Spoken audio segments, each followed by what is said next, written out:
So, if you go, keep it together, redefine your experience. But then he also says here, he said, but this happened that we might not rely on ourselves, but on God. And not just any old God. We talking about the God who raises the dead. You going over there with that little earth God, whatever you talking about. We talking about the God of the one who said, destroy this temple. And in 3 days, I'll raise it up. We talking about the God of the one that when they went in there and looked, the angel said, he is not here. He is risen. As we talking about the one that ascended and said, if I go, I will come. We talking about this kind of God, because some folks trust in chariots, some folks trust in houses, some folks trust in horses. But let me tell you what we gonna do. We gonna trust in the name of the Lord, because we come from a God who can raise dead people from the grave.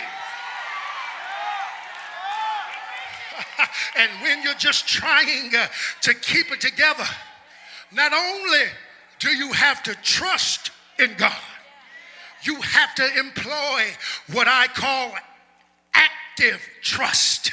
Somebody say active trust.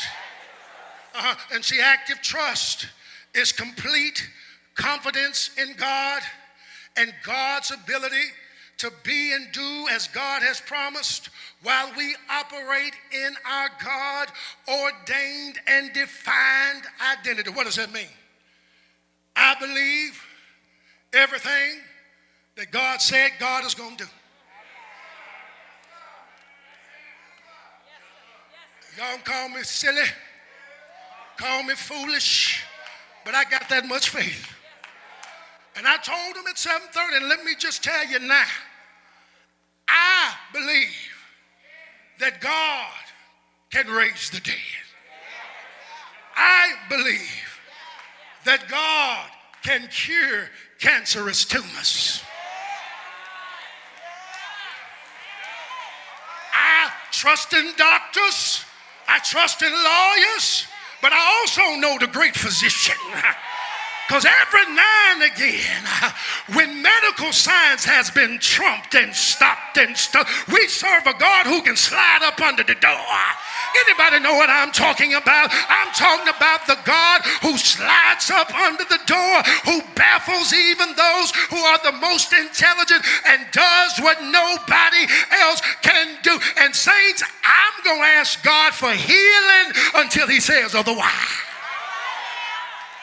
Because when you have active trust, you rest on what God has said, but you also know that if you can believe God for something, you are willing to do what you're supposed to do.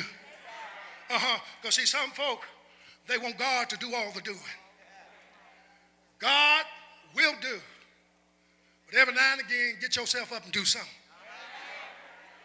You got to do the work that's assigned to your hand while you are waiting on God. If you want your health to turn around, I believe God is a healer.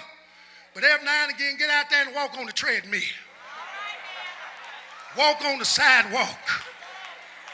Instead of fried chicken, go for the baked chicken. Y'all better talk to me in this church today.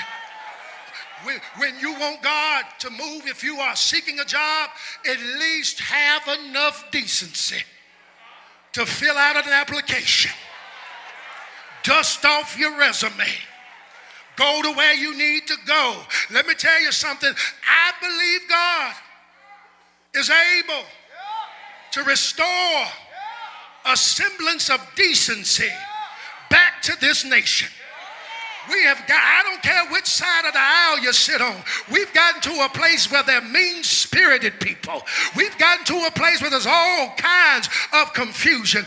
I believe God is able to act, but let me tell you what I'm going to do and what I need for you to do. The next time it's time to vote, take yourselves on in the voting booth and push somebody's buttons, because the truth be told, if you trust in God to do God's part, you ought to be able to be trusted to do your part. That's called active trust. Somebody better talk to me in this church today, because some of us have forgotten about personal responsibility. Tell somebody you still have a responsibility. You still have a responsibility. You still have a responsibility.